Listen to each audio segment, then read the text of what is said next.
அமீர் வந்து அவரோட கருத்தை ஏதோ தெரிவித்தார். அது வந்து அவர் தெரிவிக்கும் போது அது வந்து அவர் வேற ஒரு கருத்தை தெரிவிக்க விரும்புகிறாரு. ஆனால் நம்ம அந்த லைனுக்குள்ளே நம்ம ரீட் பண்ணுவோம் இல்லையா, அது அமீருக்கு வந்து ஒரு சின்ன ஒரு ரெக்வஸ்ட் தான், உங்கள் கருத்தை நீங்கள் திரும்ப பெறணுங்கிறது. பிரதீப் ஏதோ வந்து காரணங்கிற மாதிரி கொஞ்சம் பேர் வந்து அவர் கல்யாணம் ஆகி 6 வருஷம் ஆயிருக்கு, இப்போ தான் வந்து அவங்க ஒய்ஃப் கர்ப்பமாக இருக்காங்க, அவங்க மன உளைச்சல் இருக்காங்க, போலீஸ் வந்து இது பண்ணுது. ஏன் வந்து படம் 9ஆம் தேதி ரிலீஸ்ன்னு சொன்னீங்க, 14/1க்கு வந்து ஃபுட்டேஜில் வாட்டர் மார்க் போட்டிருக்கு அப்படின்னு, மறுபடியும் இன்னொரு வெர்ஷன் பண்ணலாம் அப்படின்னு சொல்லிட்டு அனுப்பிச்ச அந்த வீடியோ தான் இப்போ இணையத்தில் கசிய விடப்பட்டிருக்கு.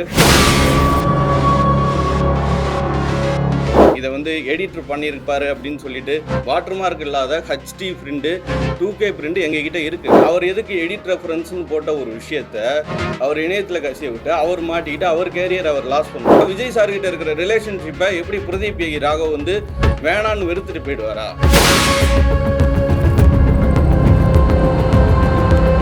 எடிட்டர் மேலே வந்து ஒட்டுமொத்தமாக சில பேர் காரணம் வாங்கிக்கிறது வந்து தவறான ஒரு விஷயம். உங்களுக்கு யாரையாவது பிடிக்கல அப்படின்னா அதுக்கு எடிட்டர் வழிகாடா கிடையாது. எங்களுக்கு வந்து ஒரு முன்னெச்சரிக்கை, இணைய திருட்டை வந்து அரசாங்கமே தடுக்க முடியாத போது அந்த குற்றவாளிகள் யாருங்கிறத வந்து போலீஸ் அரெஸ்ட் பண்ணுவாங்க, நிச்சயமாக அரெஸ்ட் பண்ணுவாங்க. எந்த பொண்ணில் வந்து வேல் பாய்ச்சிற மாதிரி தான் அவங்க சொல்லி வந்து திருடனை வந்து நாங்கள் இதை சொல்ல வேண்டிய இடத்துல சொல்லிட்டோம். 9ஆம் தேதி ரிலீஸ் இருந்தால் 14ஆம் தேதி வந்து ஆஃப்டர் ரிலீஸ் ஆயிடுச்சுன்னு சொல்லுவோம். ஃபஸ்ட்டேட ஈடுகட்டுறதுக்கு விஜய் சார் வந்து திருப்பி நடிக்க போறாரு, அது வந்து கைதி 2 வருது, வருது, லொகேஷன் காலையில் எந்த ஒரு நியூஸ் வந்து நியூஸ் வரல, நீ கிரியேட் பண்ற நியூஸ்.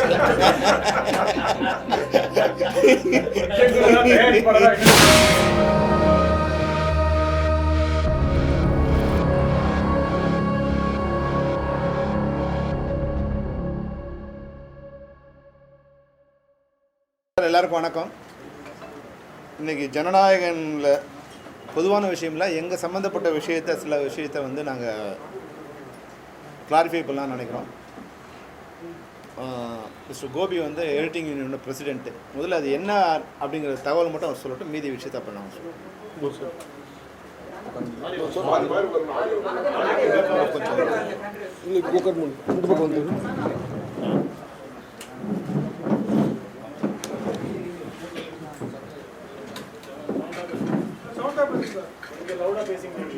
வணக்கம்.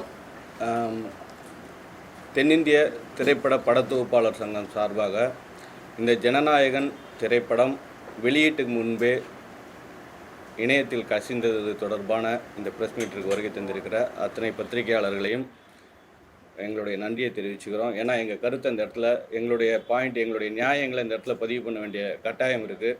அது உங்கள் வழியாக தான் நாங்கள் பதிவு பண்ண வேண்டிய கட்டாயத்தில் இருக்கோம். இந்த ஜனநாயகன் திரைப்படம் இணையத்தில் கசிஞ்சதில் எங்களுடைய வருத்தம் மிகப்பெரியது. ஏன்னா எங்களுடைய முழு முதலீடு அப்படிங்கிறது என்னென்னா எங்கள் மேலே வச்சுருக்கிற ட்ரஸ்ட்டு தான். அந்த ட்ரஸ்ட் அப்படிங்கிறத வச்சு தான் எங்களுக்கான தொழில் வாய்ப்புகளே எங்களுக்கு கிடைக்கும். இந்த ஜனநாயகன் திரைப்படத்தை பொறுத்தவரையில் படத்தோட எடிட்டர் பிரதீப் ராகவ், அவர் தான் அதோடைய படத்தொகுப்பாளர். அவர் ஒரு 25 படங்களுக்கு மேலே படத்தொகுப்பு பண்ணியிருக்காரு. இந்த படத்தில் மட்டும் ஏன் இப்படி நடந்துச்சு அப்படிங்கிறத வந்து எல்லாருக்குமே ஒரு அதிர்ச்சியாகவும், அதே டைமில் என்ன அப்படிங்கிறத இன்னமும் யூகிக்க முடியாத நிலையிலையும் இந்த இடம் இருந்துக்கிட்டே இருக்குது. இந்த படத்தோட ரிலீஸ்க்காக சென்சார் அப்ளை பண்ணுற அந்த டைம் நடந்துக்கிட்டு இருந்தப்போ, அந்த சென்சார் தள்ளி போக ஆரம்பித்தப்போ படத்தோட இயக்குனருக்கு எப்போதுமே ஒரு ஆசை வரும், படத்தை கொஞ்சம் அப்டேட் பண்ணலாம், சிஜி ஷார்ட்ஸை அப்டேட் பண்ணலாம் அப்படின்னு சொல்லிட்டு. அப்படி அப்டேட் பண்ணுறதுக்காக சிஜி ஷார்ட்ஸ்லாம் அப்டேட் பண்ணி சென்னையில் இருக்கிற நாக் ஸ்டூடியோவிலேருந்து அவங்க அந்த ஷார்ட்ஸ் எல்லாம் வாங்கி அதை சவுண்டு மிக்சிங்க்காக கரெக்ஷன்லாம் பண்ணிவிட்டு, எடிட்டர் வந்து அதை ப்ரொடியூசரோட நாலேஜோட, டைரக்டரோட நாலேஜோட தான் இங்கேருந்து அன்னபூர்ணா ஸ்டூடியோ, அதாவது 5 லாங்குவேஜுக்கான ஒலிக்கலவை, அதாவது மிக்சிங், சவுண்டு மிக்சிங் வேலைகள் வந்து ஹைதராபாத்தில் நடந்துக்கிட்டு இருக்கு, அவங்களுக்கு அனுப்புகிறாங்க. இந்த ஃபைல் 14/1, அதாவது ஏன் வந்து எல்லாருமே கேட்டாங்க, ஏன் வந்து படம் 9ஆம் தேதி ரிலீஸ்ன்னு சொன்னீங்க, 14/1க்கு வந்து ஃபுட்டேஜில் வாட்டர் மார்க் போட்டிருக்கு அப்படின்னு. ஸோ சில அப்டேட்ஸ்க்காக தான் இடையில ரிலீஸ் லேட் ஆகுது அப்படிங்கிற ஒரு சின்ன விஷயங்களுக்காக தான் இவங்க வந்து மறுபடியும் இன்னொரு வெர்ஷன் பண்ணலாம் அப்படின்னு சொல்லிட்டு அனுப்பிச்ச அந்த வீடியோ தான் இப்போ இணையத்தில் கசிய விடப்பட்டிருக்கு. மற்றபடி இதை வந்து எடிட்டர் பண்ணியிருப்பார் அப்படின்னு சொல்லிட்டு சில தகவல்கள் இணையத்தில் உலாவிக்கிட்டே இருக்குது. எடிட்டர் பண்ணணும்னு நினச்சிருந்தா இந்த விஷயம் எங்ககிட்ட வாட்டர் மார்க் இல்லாத ஃபுட்டேஜே இருக்கும். வாட்டர் மார்க் இல்லாத ஹச்டி பிரிண்ட் 2K பிரிண்ட் எங்ககிட்ட இருக்குது. இதே பிரதீப் ராகவ் கிட்ட இருக்குது. அவர் எதுக்கு எடிட் ரெஃபரன்ஸ்னு போட்ட ஒரு விஷயத்த அவர் இணையத்தில் கசிய விட்டு அவர் மாட்டிக்கிட்டு அவர் கேரியர் அவர் லாஸ் பண்ணணும். அது அவசியமே கிடையாது. இதில் யாருடைய விஷயமோ இல்லை வேறு பின்புலங்கள் என்ன இருக்கோ அது நமக்கு தெரியாத விஷயம். ஏன்னா எங்களுக்கு டெக்னீஷியனாக வரோம், டெக்னீஷியனாக வேலையை பார்க்குறோம். பின்னாடி அரசியல் இருக்கா, அரசியல் இல்லையா, அதெல்லாம் நாங்கள் பார்க்க வேண்டிய அவசியம் இல்லை. எங்களுக்கு சம்பளம் கொடுத்தாங்களா கொடுக்கலையா அதை நாங்கள் பார்த்துட்டு வேலையை பார்த்துட்டு போகிறோம். ஸோ அவர்கிட்ட வாட்டர் மார்க் இல்லாத ஃபுட்டேஜே இருக்கும்போது அதை வெளியில் விட்டுருக்கலாம். இது வாட்டர் மார்க் இருக்குது, அதில் ஃபார் எடிட் ரெஃபரன்ஸ்னு இருக்குது. அந்த ஃபார் எடிட் ரெஃபரன்ஸ் அப்படின்னு சொல்கிறது என்ன அப்படின்னா டிஐலேருந்து வர ஃபுட்டேஜஸ். அது டிஐலேருந்து ஃபைனல் கிரேட் பண்ணி அப்டேட் பண்ணப்பட்ட ஃபைனல் விஷுவல். அது எடிட்டர் சரி பார்க்குறதுக்காக அனுப்புகிற ஒரு விஷயம். அதை இங்கே தான் நாங்கள் எல்லா இடத்துக்கும் அனுப்புவோம். இது எல்லாமே ட்ரஸ்டின் பேரில் தான். இது எல்லாமே கிட்டத்தட்ட இந்த படத்துக்கு பின்னாடி இந்த போஸ்ட் ப்ரொடக்ஷனில் ஒரு 300-400 பேர் வேலை பார்க்குறாங்க. ஒவ்வொருத்தருமே ட்ரஸ்டின் பேரில் தான் வேலை பார்க்குறோம். இந்த கேரியரை யாருமே நாசம் பண்ணிக்கணும் அப்படிங்கிறத வந்து யாரோடைய விருப்பமாகவும் இருக்காது. அதுவும் ரெண்டாவது இன்னொரு விஷயம் என்ன அப்படின்னா இங்கே இருக்கிற அத்தனை எடிட்டர்ஸ்க்கும் ஒரு உச்ச நடிகரோட படத்தில் எடிட்டராக வேலை பார்க்கணும் அப்படிங்கிறது தான் எல்லாருடைய தாட்டாகவும் இருக்கும். ஸோ இதில் பணத்தை தாண்டியோ மற்ற விஷயங்களை தாண்டியோ கஷ்டங்களை தாண்டியோ நஷ்டங்களை தாண்டியும் அவங்கக்கிட்ட இருக்கிற ஒரு ரிலேஷன்ஷிப்பை, இப்போ எக்ஸாம்பிளுக்கு சொன்னால் விஜய் சார்கிட்ட இருக்கிற ரிலேஷன்ஷிப்பை எப்படி பிரதீப் ராகவ் வந்து வேணான்னு வெறுத்துட்டு போயிடுவாரா? அதை செய்ய மாட்டார் இல்லையா? அது படத்தை தாண்டின ஒரு கௌரவம், அது பணத்தை தாண்டின கௌரவம் அது. அதனால் அதை யாருமே செய்ய மாட்டாங்க. ஸோ இது எடிட்டர் மேலே வந்து ஒட்டுமொத்தமாக சில பேர் காரணம் வாங்கிக்கிறது வந்து தவறான ஒரு விஷயம். அதற்கு மேற்கொண்டு இந்த விசாரணை சரியான பாதையில் போயிட்டுருக்கு. அது சென்னை போலீஸாக இருக்கட்டும், சைபர் கிரைம் போலீஸாக இருக்கட்டும், இது ரொம்ப நேர்மையாகவும் ரொம்ப அதாவது என்ன சொல்லணும்னா ரொம்ப வெளியில் வந்து எதுவுமே தெரியாத மாதிரி இருக்குது. ஆனால் அடுத்த கட்டத்துக்கு நகர்ந்து போயிட்டுருக்கு இதோடைய விஷயங்கள். அதை அவங்களே அறிவிப்பாங்க அது யார் என்னன்னு. அந்த குற்றம் சாட்டப்பட்டவர் தெரிகிற வரையும், அந்த குற்றத்தை யார் செய்தாங்கங்கிறது தெரிகிற வரையும் நம்மளுடைய கருத்து திணிப்பெல்லாம் கொண்டாந்து இங்கே கொட்டாதீங்க தயவு செஞ்சு. உங்களுக்கு யாரையாவது பிடிக்கல அப்படின்னா அதுக்கு எடிட்டர் பலிகாடாக கிடையாது, இல்லை XYZ யாரோ பலிகாடாக கிடையாது. அவங்களுடைய வேலையை சரியாக செஞ்சுக்கிட்டு இருக்காங்க. இன்பிட்வீனில் யாரோ பண்ணிட்டு போனதுக்காக யாரும் யாருடைய வாழ்க்கையும் இழந்துட முடியாது, இழக்கவும் கூடாது. அதுக்காக தான் இந்த ப்ரெஸ் மீட்டுக்கு நாங்கள் அழைச்சோம். எங்களுடைய இந்த அழைப்பு வந்து எங்களுடைய கருத்தை தெளிவாக பதிவு பண்ணுறோம். போலீஸ் மிக தெளிவாக இதை ஆராய்ச்சி உங்களுக்கு ப்ரெஸ்ஸுக்காக இருக்கட்டும், மக்களுக்காக இருக்கட்டும், விஜய் சார் ரசிகர்களாக இருக்கட்டும், அத்தனை பேருக்கும் மிக தெளிவான ஒரு பதில் சொல்கிற வரையும் வேறு யாரையும் குற்றவாளியாக்கி அவங்கள காயப்படுத்தாதீங்க. நன்றி. எல்லாருக்கும் நன்றி. இப்போ இந்த விஷயம் வந்து ஜனநாயகன் திரைப்படம் ஏன் கசிஞ்சுது, அது யார் காரணம் அப்படிங்கிறதுக்கான விஷயம் இல்லை. பொதுவாக இப்போ வந்து ஃபிலிம்லேருந்து டிஜிட்டல் கன்வெர்ட் பண்ண பிறகு சிஸ்டம் மொத்தம் மாறி போச்சு. முன்னாடி வந்து ஒரே ஒரு வெர்ஷன் தான் இருக்கும். இப்போ வந்து ஒரு 100 வெர்ஷன் இருக்கும். அசிஸ்டன்ட் டைரக்டர் இருக்கும், மேனேஜர் இருக்கும், ஹீரோக்கிட்ட இருக்கும், தயாரிப்பாளர் இருக்கும், எடிட்டர்கிட்ட மட்டும் இருக்கிறது இல்லை. டப்பிங் அனுப்புவாங்க, எடிட்டிங் அனுப்புவாங்க, ரீரெக்கார்டிங் அனுப்புவாங்க, மிக்சிங் அனுப்புவாங்க. மிக்சிங்கே 6 இடத்துல நடக்குது. அதனால் இது வந்து இனி இந்த அலாரம் வந்து எங்களுக்கு வந்து ஒரு முன்னெச்சரிக்கை. இப்போ இனிமேல் நாங்கள் எப்படி ஒர்க் பண்ணணும், எடிட்டிங்லேருந்து இப்போ நீங்கள் இருக்கிற எல்லாரும் வந்து இன்றைக்கி இண்டஸ்ட்ரியில் இருக்கிற டாப் எடிட்டர்ஸ் தான் இங்கே இருக்காங்க. எல்லாருமே வந்து மிகப்பெரிய படங்களை பண்ணுற எல்லா எடிட்டர்ஸுமே இன்றைக்கி வந்து இங்கே கூடியிருக்காங்க. இது சாதாரண விஷயம் இல்லை. ஏன்னா இப்போ எல்லாருக்குமே ஒரு பயம் வந்துடுச்சு. இப்போது நாளைக்கு இந்த இணைய திருட்டை வந்து அரசாங்கமே தடுக்க முடியாத போது அதுக்கு நாங்கள் பலியாயிடுவோங்கிற பயம் இப்போது எங்கள் எடிட்டர்ஸ் எல்லாருக்கும் வந்துடுச்சு. அதனால் இப்போ எல்லாருமே ஒன்று கூடியிருக்காங்க. இந்த சந்தர்ப்பத்தை பயன்படுத்தி எப்படி இப்போ இது வந்து வேலை செய்வது, யார் எந்த வேலையை செய்வது, இதை எப்படி அனுப்புறது அப்படிங்கிறத வந்து முறைப்படுத்தணும்னு வந்து அவங்க கோரிக்கை கொடுத்துருக்காங்க. இவங்க எல்லோரும் உட்காந்து இனிமேல் ஃபர்தராக இப்படி தான் நாங்கள் ஒர்க் பண்ண போகிறோங்கிற சிஸ்டத்தையும் அவங்க கொண்டு வரப்போருக்காங்க. இதை வந்து நாங்கள் தயாரிப்பாளர் சங்கத்தோட ஏன்னா டிஜிட்டலாக கன்வெர்ட் ஆனப்போ அவங்க ரெக்வஸ்ட் என்னென்னா இதை பாதுகாக்கிற விஷயத்தை கூட அவங்க கேர்ஃபுல்லாக பண்ணணும். இது வந்து யார் ஒன்றாலும் கையாளலாங்கிற ஒரு நிலை இல்லாமல் இதை யார் கையாளணுங்கிறது வந்து வரைமுறைப்படுத்தி இதை வந்து கேர்ஃபுல்லாக பண்ணணும். அது வந்து 500 கோடியில் படம் எடுக்கிறாங்க, ஒரு 50 லட்ச ரூபா செலவு பண்ணி இதுக்காக வந்து ஒரு பாதுகாப்பு சிஸ்டத்தை செலவு பண்ணுறது ஒரு பெரிய விஷயம் இல்லை அப்படிங்கிறது அவங்களோட கருத்து. அதை நிச்சயமாக தயாரிப்பாளர் சங்கத்தோடு பேசி நாங்கள் இனிமேல் ஃபர்தராக இது மாதிரி நடக்காத ஒரு விஷயத்தை கொண்டு வருவோம். அது ஒன்று. இன்னொன்று என்னென்னா இப்போது அவங்களோட வருத்தம் என்னென்னா சகோதரர் அமீர் வந்து அவரோட கருத்தை ஏதோ தெரிவித்தார். அது வந்து அவர் தெரிவிக்கும் போது அது வந்து அவர் வேற ஒரு கருத்தை தெரிவிக்க விரும்புகிறாரு. ஆனால் நம்ம அந்த லைனுக்குள்ளே நம்ம ரீட் பண்ணுவோம் இல்லையா?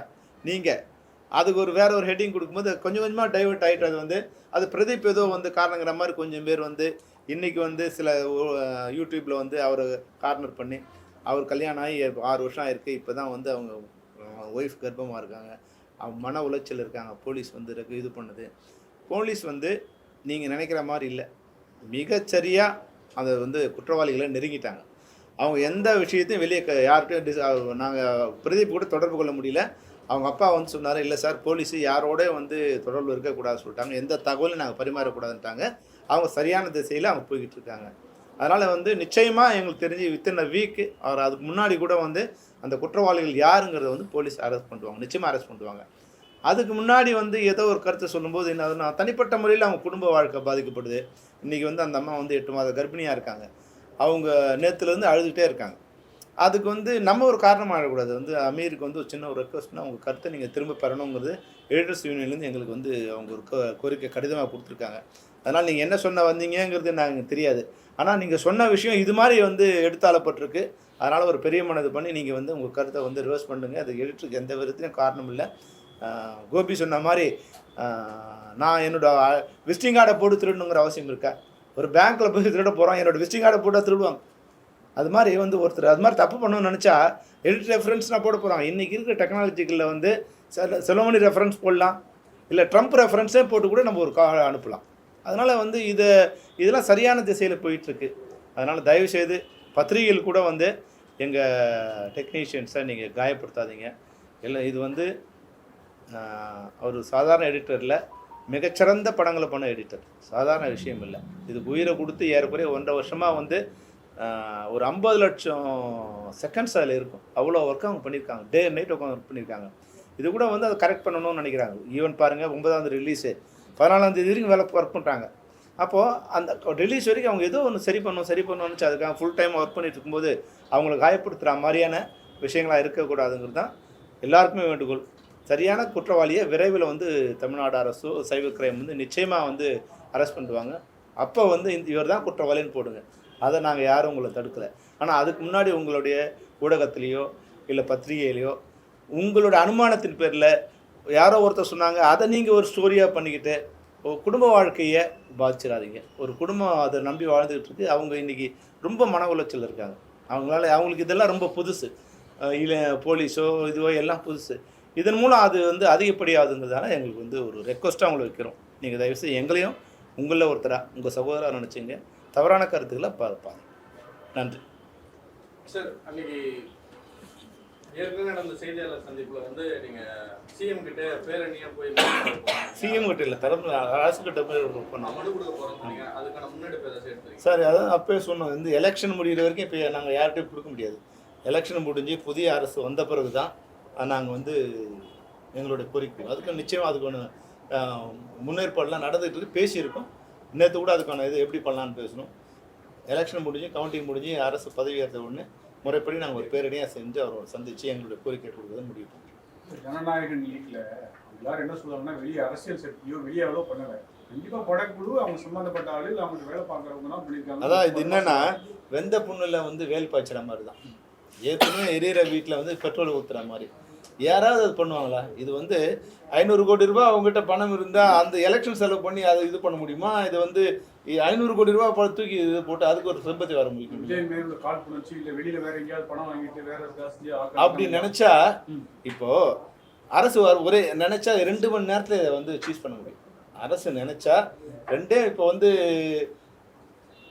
அரசியலாகி போயிடும். இப்போ யாரையும் அவங்கள பற்றி ஒரு தவறான ஒரு எங்கேயோ வந்து குஜராத்தில் இருந்துட்டு இல்லை வந்து உத்தரப்பிரதேசில் இருந்துட்டு டெல்லியில் இருந்துட்டு பெங்களூரில் இருக்கிற வந்து ஒருத்தர் அரெஸ்ட் பண்ணுறாங்க. எப்படி அரெஸ்ட் பண்ணுறாங்க? அதனால் அவங்க நினச்சா அவங்கள எதிர்த்து தமிழ் திரைப்பட தயாரிப்பாளர் மூலமாக இது நடந்ததுன்னா வித்தின் 24 ஹவர்ஸில் தே வில் கெட் காட். அரசு எதுவும் நினைக்கல அப்படின்ற மாதிரி. அரசு என்ன நினைக்கல? இல்லை அவங்க நினச்சா இல்லை சார், இவங்க தான் தனக்கு எதிராக பண்ணுறாங்கன்னு நினச்சா தனக்கு எதிராக பண்ணுறதா அவங்க நினைக்கலங்கிறேன். இதை பிடிக்கக்கூடாதுன்னு நினைக்கலன்னு நான் சொல்லலை. நீங்கள் எப்பவுமே இன்பிட்வீன் லைன் ட்ரீட் பண்ணக்கூடாது.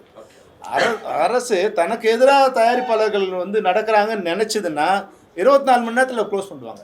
24 மணி நேரத்தை உண்மையான குற்றவாளிகள் இது பண்ணுவாங்க. சார் சிபிஐ விசாரணை கேட்க போகிறோம்னு உங்கள் நிர்வாகி சொன்னார், அதுக்கு ஏதாச்சும் அந்த மாதிரி CBI தயாரிப்பாளருக்கு அந்த கடிதம் கொடுத்துருக்காங்க. ஒன்று நீங்கள் பண்ணுறீங்களா இல்லை நம்ம பண்ணணுமா? இப்போ வந்து எங்களுக்கு இப்போ நேற்று ஒரு இது என்னென்னா, ஏறக்குறைய வந்து போலீஸ் வந்து ஒரு ரைட் ரூல் எங்களுக்கு வந்து நாங்கள் நினச்சிக்கிட்டு இருந்தோம் எந்த விசாரணை நடக்கலைன்னு நாங்கள் நினச்சிக்கிட்டு இருந்தோம். ஆனால் நேற்று எங்களுக்கு வந்து ஒரு உண்மை தெரிஞ்சிச்சு. வந்து அண்டர் கரண்ட்டாக போலீஸ் வந்து 24 ஹவர்ஸ் ஒர்க் பண்ணிட்டு இருக்காங்க. இதுக்காக விரைவில் அவங்களே கண்டுபிடிச்சிடுவாங்க நம்பிக்கையும் இருக்குது. அதனால் அப்படி இல்லைன்னா அதுக்கப்புறம் பார்க்கலான்னு ஒரு முடிவு. சார், இந்த படம் பேன் இண்டியா படம், பல இடங்கள்ல இந்த படத்துக்கான ஒர்க் நடந்திருந்தா சொல்றீங்க. ஸோ நம்மளோட சைட்ல இருந்து படம் வந்து வெளியே போகலன்றத வந்து நீங்க ரொம்ப தீர்க்கமா விளக்கம் கொடுத்துட்டீங்க. இப்போ அது எந்த இடத்துல இருந்து எங்கேயாவது லீக் ஆச்சு அந்த மாதிரி உங்களுடைய பாயிண்ட் ஆஃப் வியூல இருந்து தெரிய வந்ததா?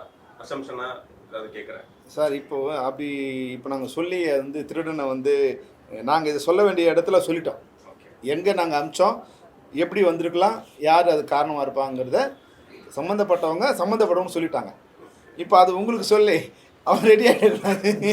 அதனால் நிச்சயமாக குற்றவாளி விரைவில் கைது செய்யப்படுவார். சார், இப்போ இது ஜனவரி 9க்கு அப்புறமா தான் இந்த ஒரு நிகழ்வானது நடந்திருக்குன்னு சொல்றீங்க. ஏன்னா முதல்ல ஒரு வெளியீடு தேதி முடிவு பண்ணி அதுக்கப்புறம் அது தள்ளி போனதுக்கு அப்புறமா நீங்க கூட சொல்றீங்க அந்த சிஜியை வந்து பார்த்தீங்கன்னா அப்கிரேட் பண்ணும்போது இப்படியா இருக்கலாம், அதுக்கப்புறம் தான் அது நடந்ததுக்கான சாத்தியம். ஜனவரி 5, 6லேயே வந்து படம் சென்சார் தள்ளி போகுதுங்கிறத அவங்க உணர்ந்துட்டாங்க.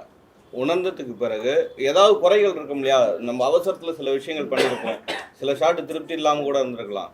ஸோ விஜய் சார் மாதிரியான படங்களில் அந்த சின்ன சின்ன முத்திரைகளில் கூட அந்த டெக்னீஷியன் பதிக்கணுங்கிறது வந்து எல்லார் பாயிண்ட்லேயும் இருக்கிற ஒரு விஷயம். அது கேமராமேனாக இருக்கட்டும், டைரக்டராக இருக்கட்டும், எடிட்டராக இருக்கட்டும். ஸோ ஒரு டைம் கிடைக்கும் போது அதை அப்டேட் பண்ணணும் அப்படின்னு ஆசைப்படுறதுல தப்பு இல்லை. அதை பண்ணியிருக்காங்க. அது நிறையா படங்களில் நடந்திருக்கு.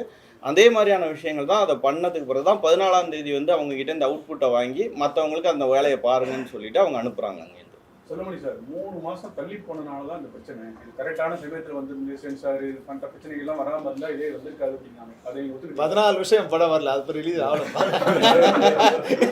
நீங்கள் உங்கள் நோக்கம் யாரையாவது குற்றவாளியாக்கி எங்கள் வாயிலிருந்து வச்சு அதை வந்து எட்டிங் போட்டு அப்படிதான் நினைக்கிறீங்க சார். இல்லை சார், எப்பவுமே வந்து இது மட்டும் இல்லை, ஒரு வேல்யூபிளான அந்த பொருள் வந்து பாதுகாப்பு இல்லாமல் இருக்கும்போதோ இல்லை ரொம்ப நாள் இதுக்கு இருக்கும்போதோ அதை பாதுகாக்க வேண்டிய கட்டாயம் வந்துடும். அது நம்மளால் ரொம்ப நாள் ப்ரிசர்வ் பண்ண முடியாது. அது நிச்சயம்தான் 3 மாதம் அந்த நாள் தள்ள அதை கொஞ்சம் இப்போ நம்ம 100 தடவை வீட்டை விட்டு வெளியே போவோம், ஒரு தடவை போட்டாமல் போவோம். ஆனால் திருடன் 100 தடவை வாஷ் பண்ணிட்டே இருப்பான். நம்ம ஒரு தடவை மறந்த ஒரு தடவை தான் நம்ம மறந்தோன்னு சொல்ல முடியாது. அந்த 100 நாள் நம்ம வந்து இதுவாக இருக்குது. இது வந்து அந்த அர்ஜென்ட்டுக்கு வந்து வாட்டர் மார்க் போட்டு அனுப்பிச்சிட்டே இருக்க முடியாது. அது ஒரு வேலையாயிடும். வந்து 1 ஹவருக்கு ஒரு தடவை அனுப்ப சொல்லிகிட்டே இருப்பாங்க. வாட்டர் பார்க் போகிறதுக்கு 3 மணி நேரம் ஆகும். அந்த பொறுமனாக இருக்கா சார், அனுப்புங்கன்னு சொல்லுவாங்க. அப்போ வந்து இந்த டென்ஷனில் சில மிஸ்டேக்ஸ் நடக்கும். அதனால் அது தள்ளி போனதும் ஒரு காரணம் தான். இல்லைன்னா இது 9ஆம் தேதி ரிலீஸ் இருந்தால் 14ஆம் தேதி வந்து ஆஃப்டர் ரிலீஸ் ஆயிடுச்சுன்னு சொல்லுவோம். இந்த படத்தில் நஷ்டஈடை ஈடு கட்டுறதுக்கு விஜய் சார் வந்து திரும்பி நடிக்க போகிறாரு. அது வந்து கைதி 2 வருது, ஈடு வருது, லோகேஷ் கனகராஜ் காலையில் இருந்து ஒரு நியூஸ் வந்து ஒரு இயக்குனரா நியூஸ் வரல, நீ கிரியேட் பண்ற நியூஸ்.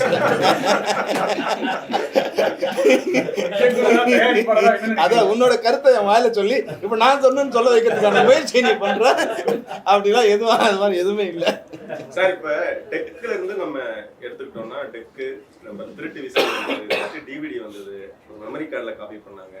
இது ஒவ்வொரு காலகட்டத்திலையும் பாத்தீங்கன்னா பைரசி கண்டிப்பா தொடர்ந்து நடந்துட்டு தான் இருக்கு. நம்ம இந்த மாதிரி சம்பவம் நடக்கும்போது மட்டும்தான் அந்த மேல கான்சன்ட்ரேட் பண்றோம். அதுக்கப்புறம் ஒன்றும் பெருசா அதை கண்டுக்கிற மாதிரி தெரியல.